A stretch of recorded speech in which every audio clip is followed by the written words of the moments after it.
Olá, meninos, meninas, beleza? Todos bem? Todos se cuidando? Espero que sim. Vamos continuar então aí o desenvolvimento da nossa temática agora, né? Que a gente está tratando, a gente está falando sobre propriedades térmicas da matéria. Então vamos continuar nessa temática, vamos desenvolver um pouquinho mais esse assunto. O tema da aula de hoje é calor latente, é a continuação aí da nossa aula 11 e 12, quantidade de calor. Beleza? Objetivos, então, da aula de hoje. Falar quais as condições, né, para mudanças de um estado físico, já que calor latente está relacionado aí com mudança de estado físico. Vamos falar da expressão da quantidade de calor latente e analisar aí uma curva de aquecimento. Antes disso, vamos só lembrar aí o que já falamos durante as últimas aulas, né? Como a gente vem tratando de propriedades térmicas da matéria, na última aula, no nosso último encontro, a gente falou sobre calor sensível. Calor sensível é a energia necessária para modificar a temperatura, para provocar a mudança de temperatura de um corpo, uma substância. Né? Se eu forneço calor sensível, eu vou estar aumentando a temperatura desse corpo, e se eu retiro calor sensível, né, eu vou estar diminuindo esse corpo, vai ter sua temperatura sendo diminuída. A equação que quantifica aí o calor sensível, calor massa, vai ser igual a massa vezes calor específico sensível vezes variação da temperatura. Isso aqui com as suas unidades, né, formalizadas nessa tabela. Então isso foi o que nós já vimos. Então a gente tratou já de calor sensível e aí vamos continuar então a falar sobre o calor latente. Assim como a gente definiu o calor latente a partir do efeito que a energia provoca na substância, no material, e no caso do calor sensível é uma alteração na temperatura, agora que a gente vai falar do calor latente, o que ele provoca é uma mudança de estado, uma mudança do estado físico com uma temperatura constante. Então a gente vai quantificar também essa energia, né, que provoca uma mudança de estado com uma temperatura constante. Importante essa ideia da temperatura constante. E esse é o tema da aula, né? Quantidade de calor latente. Já que é energia, quantidade de calor também é um tipo de energia, energia térmica, né? A unidade no sistema internacional é o Joule, só que a gente usualmente, costumeiramente, pode usar aí a caloria. Já que a gente tem unidade do sistema internacional e uma unidade usual, é conveniente que nós saibamos aí como que faz uma conversão de caloria para joule ou joule para caloria. Isso já foi mencionado anteriormente, mas acho que sempre é válido repetir. O que é então a quantidade de calor latente? Né? Uma definição mais formal. É a energia necessária, a quantidade de energia que eu forneço ou retiro de um corpo para provocar uma mudança no estado físico desse corpo, dessa substância. A equação que a gente vai trabalhar está ilustrada aí na tela. Então, o calor é igual a massa vezes o calor latente de transição. Então, a gente tem o Q, a letra Q, né, que representa a quantidade de calor, a variável que a gente vai usar para representar a quantidade de calor, o M da massa da substância em estudo e o L, que é o calor latente de transição. Esse L é como se fosse um fator de proporcionalidade que vai se referir a cada substância. E aí eu vou detalhar um pouquinho melhor o que ele significa. Antes da gente trabalhar a equação, de eu falar sobre o calor latente, vamos lembrar aqui então as mudanças de estado físico, né? Então a gente tem aí de maneira simplificada as três condições aí da matéria, os três estados que a gente vai trabalhar, né? O sólido, o líquido e o vapor, e as mudanças aí que cada um sofre, de o estado sólido para o líquido, do líquido para o vapor, ou de maneira contrária, né? Voltando, vamos dizer assim, do vapor para o líquido, ou do líquido para o sólido. Aqui a gente tem aí uma lembrança aí dos nomes, né, que a gente dá para essas mudanças.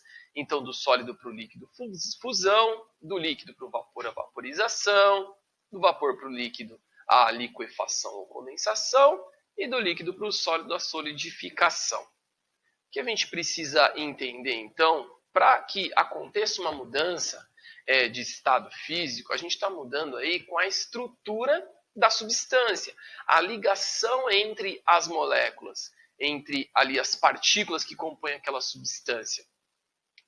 Então é importante que possamos perceber aí, que a gente consiga perceber,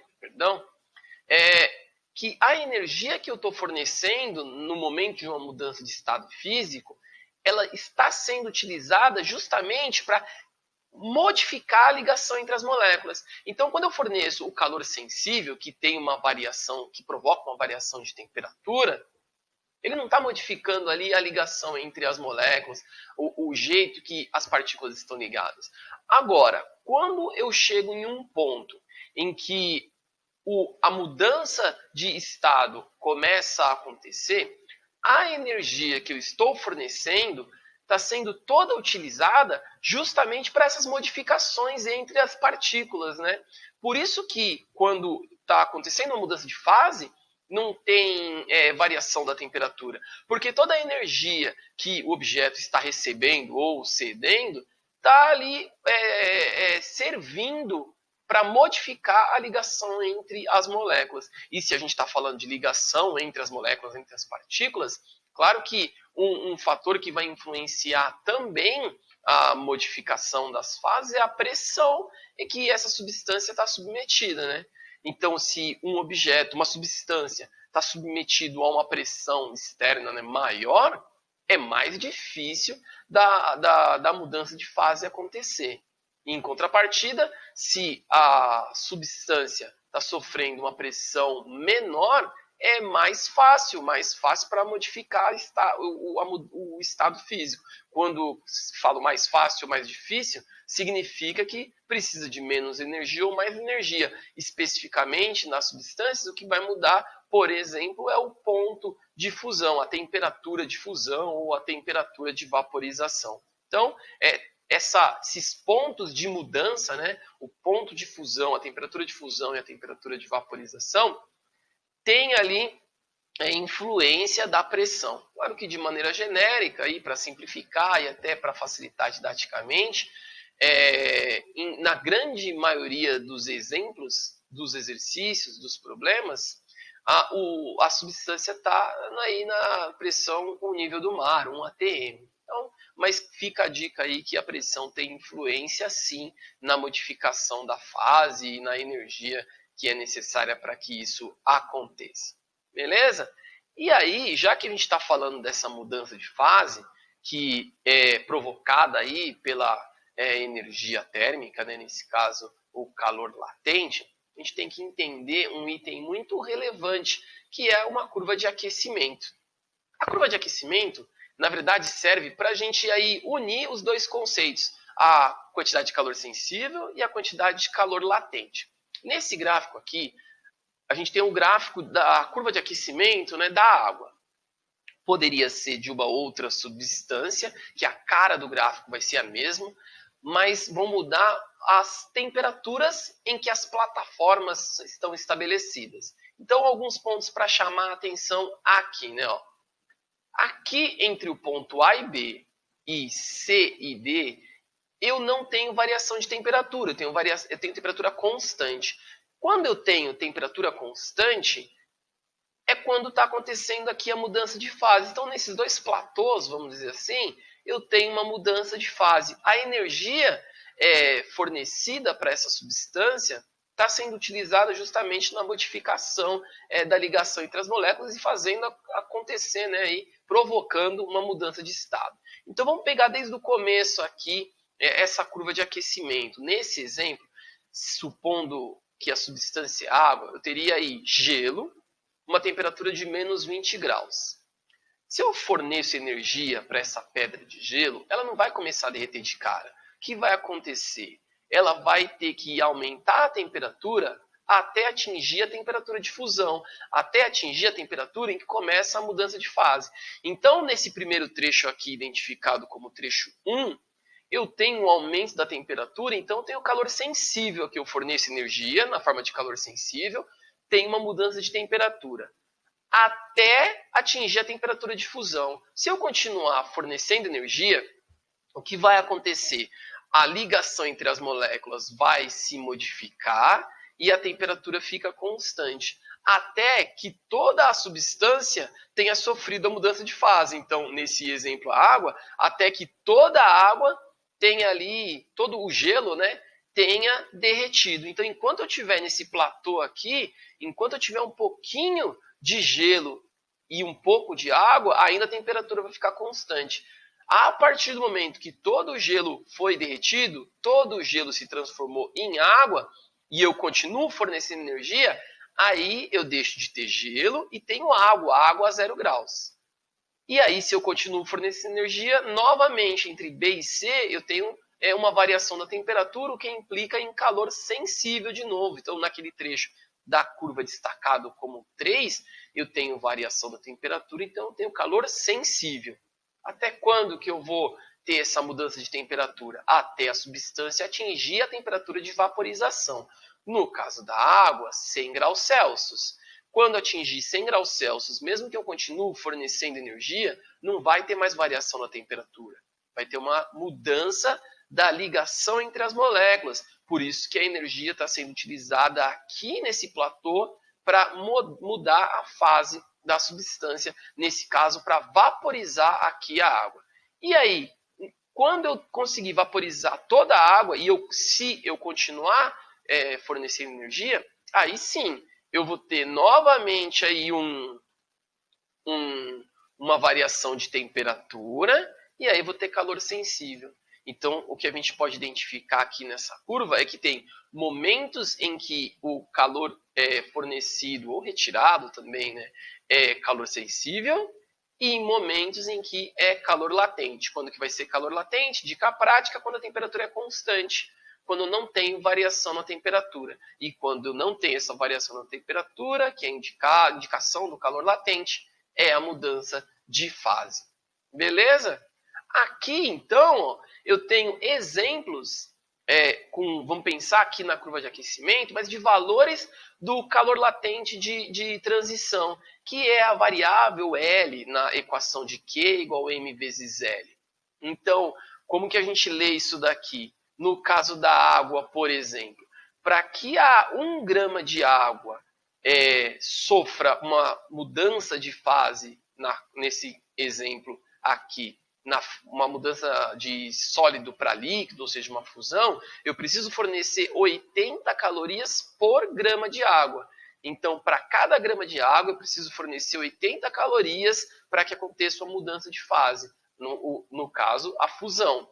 Se eu quiser aí continuar mudando a fase da água, pensando aqui, né, na curva de aquecimento, então eu derreti, ou seja, forneci 80 calorias por grama, aí eu vou fornecer calor sensível, chego na temperatura de vaporização, para que eu consiga vaporizar, eu preciso 540 calorias por grama, no caso da água. E é muito mais difícil vaporizar do que eu derreter uma substância, porque aí eu preciso romper uma ligação entre essas moléculas, né? Além de romper, eu preciso afastá-las aí, eu preciso realmente eliminar essa ligação quando eu faço aí a vaporização de ligação entre as partículas. Por isso que a energia é maior quando eu falo de calor latente de vaporização.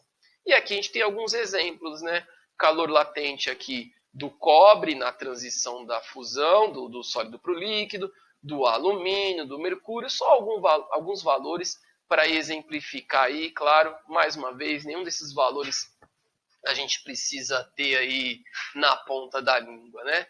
Mas são valores aí, principalmente o da água, que serão constantemente utilizados. Beleza? Então, essa é a ideia do L, a variável L na equação de calor latente.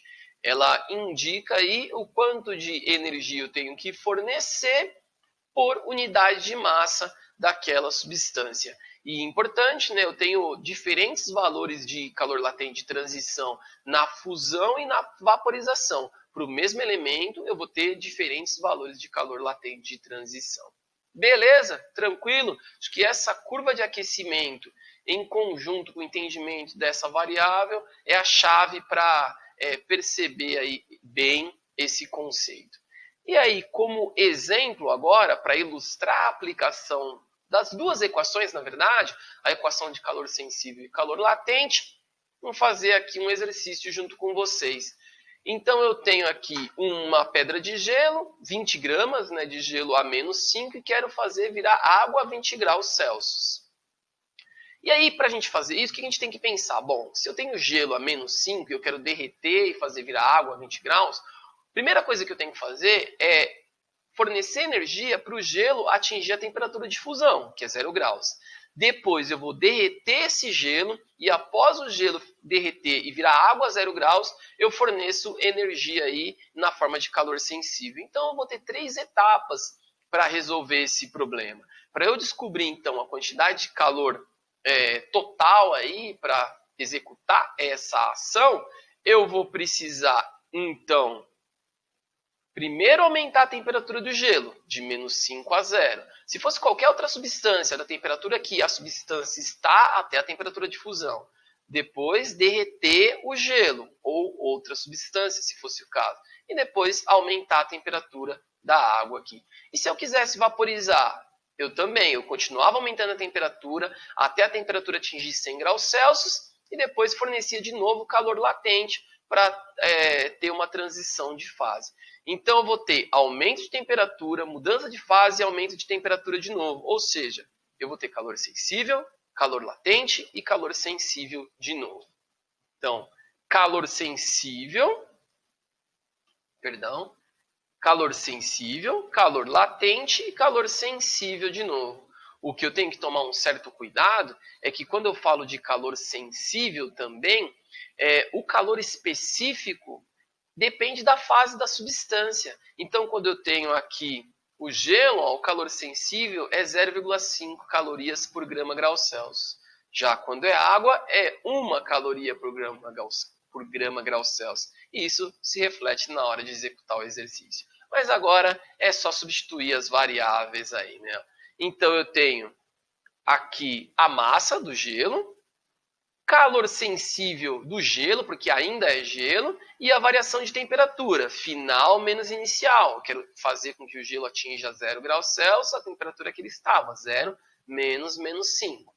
Aqui a etapa de calor latente, né? A massa é a mesma, eu não tive supressão aí da substância, não perdi massa.